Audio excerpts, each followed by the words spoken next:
Welcome, everyone. My name is David Botworth, Executive Director of the Association of Indiana Counties, and we've received a lot of questions in the last few weeks. The start of business next year, how to conduct business with council and commissioners. A lot of changes have taken place.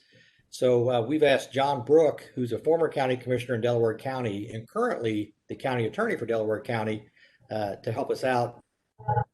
County municipal law and been a great asset for Delaware County. He also served as a county attorney in King County.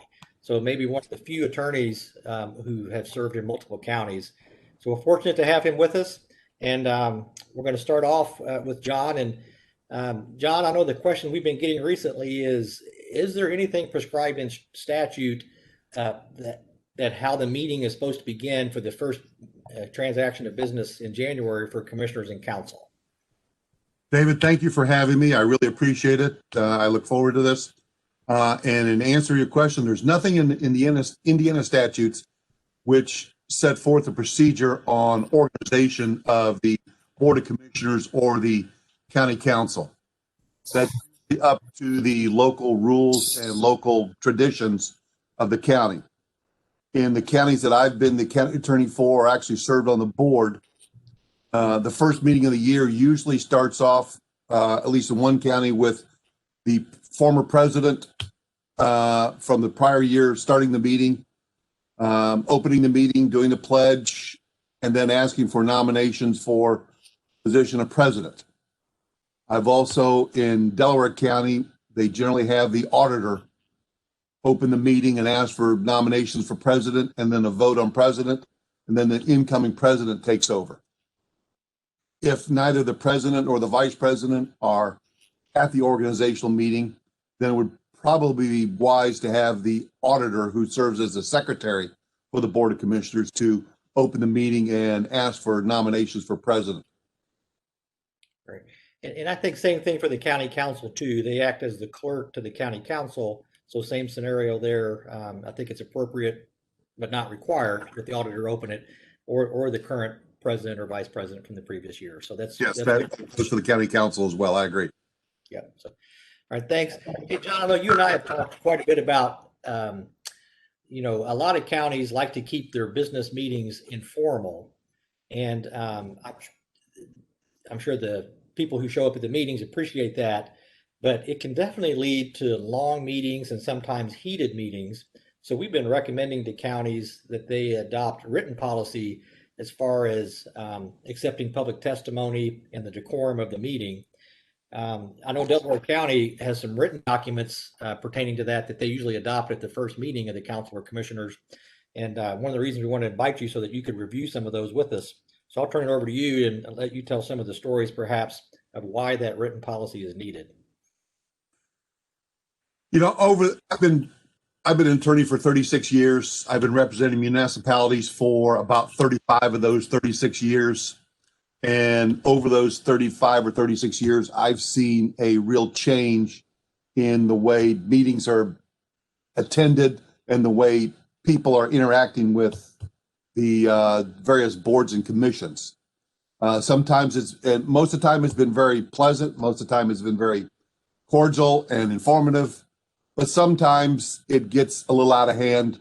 It gets to the point where people don't want to respect each other and don't want to respect the forum that they're in.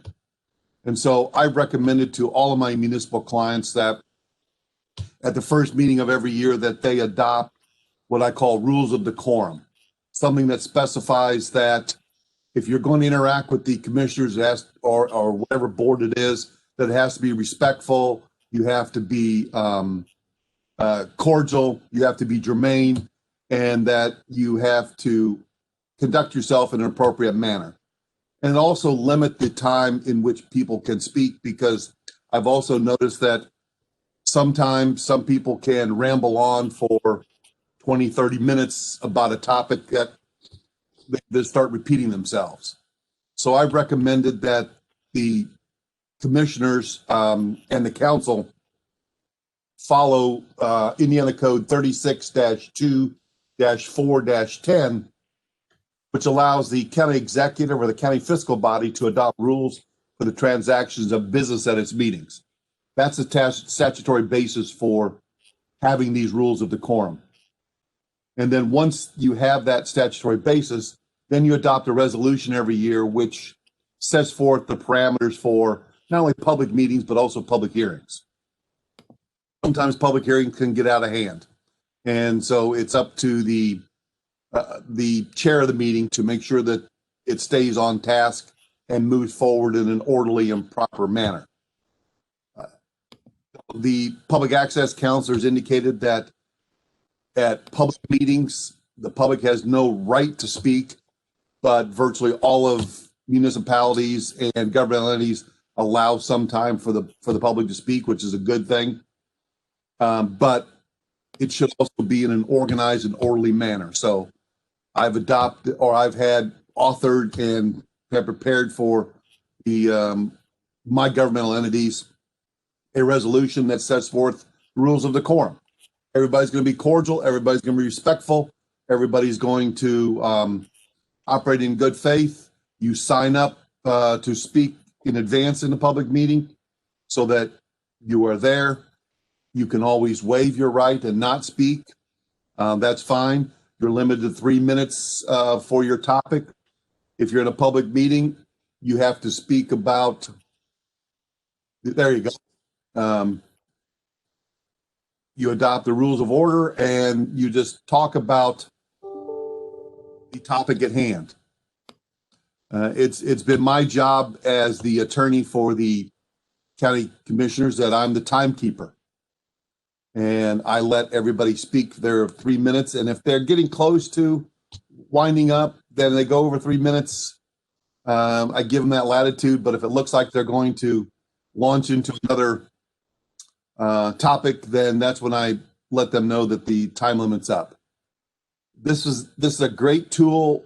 This is something that it gives the public advance notice that these are going to be the rules on how you're going to conduct yourselves at these meetings and what's expected of you, and the commissioners will expect that from themselves to follow these rules. You've got a copy up, and I think that this helps explain all that.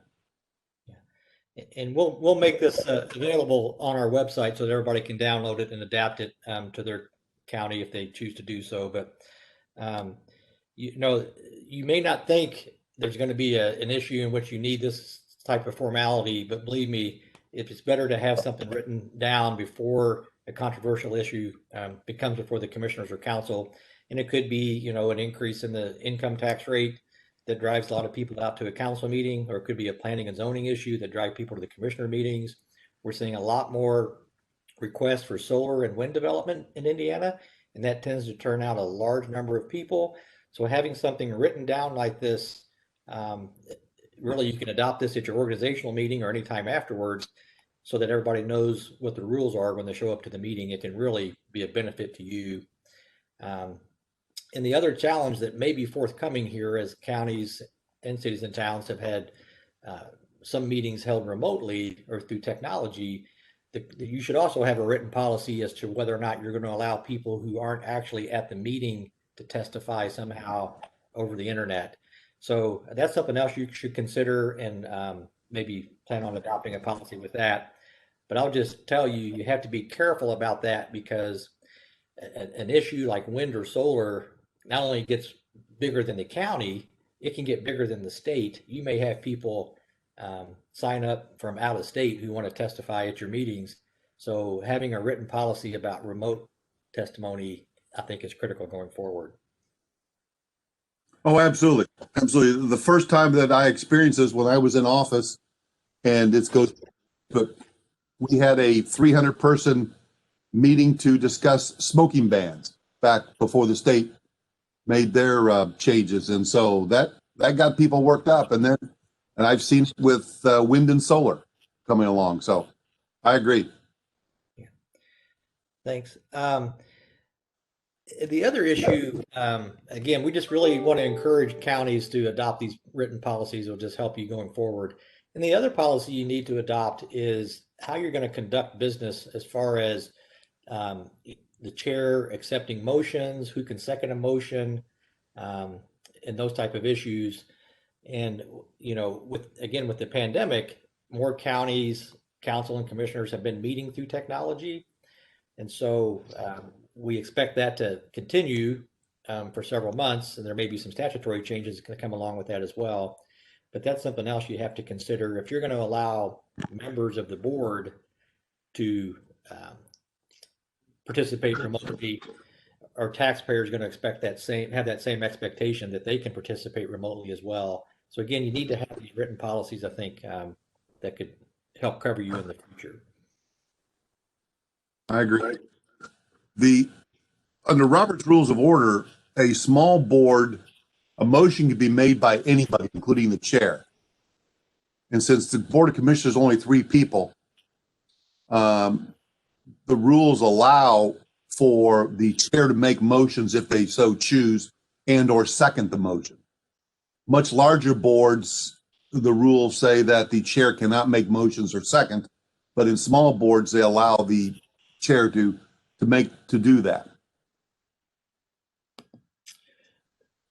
Right. So again, counties don't have to use Robert's Rules of Orders. There's also Jefferson's Manual, and those are all pretty formal and in-depth policies. But no matter what, you need to adopt some type of meeting protocol at your initial meeting, just so everybody, again, knows rules going forward. Because we get that call all the time. Can the council president second a motion? Can a council president deny a motion being introduced, and things like that? So to have those policies written down early will help you have a smoother meetings in the future. I keep this in my briefcase whenever I go to a meeting. The actual book is about 500 pages, but this is just a quick reference guide. Okay. Where'd you get that at? Did you make that yourself, John, or is that available on the internet? I found it on the internet. The Okay. quick reference guide, quick study. So, okay, we'll get a copy of that, and we'll send it out along with this video as well. So, the only other issue that's come up quite often here in the last few weeks is whether or not people can take the oath of office using technology remotely, or do you have to actually be in the meeting when you take the oath of office and sign the oath of office? And actually, the Secretary of State's office weighed in on this issue with the due to a request that came through the governor's office. So we have that written out here. We'll pull up a copy of that as well, that you can reference, and we'll send this out to. Okay. oh yeah, Andrew Lang. Yes, I've read this. I've looked at it. I've looked at the research. I concur that these oaths often can be done virtually as well. Yeah. And again, we'll make this available, but not only do office holders have to take the oath, but sometimes boards that the commissioners or council appoint have to take an oath as well.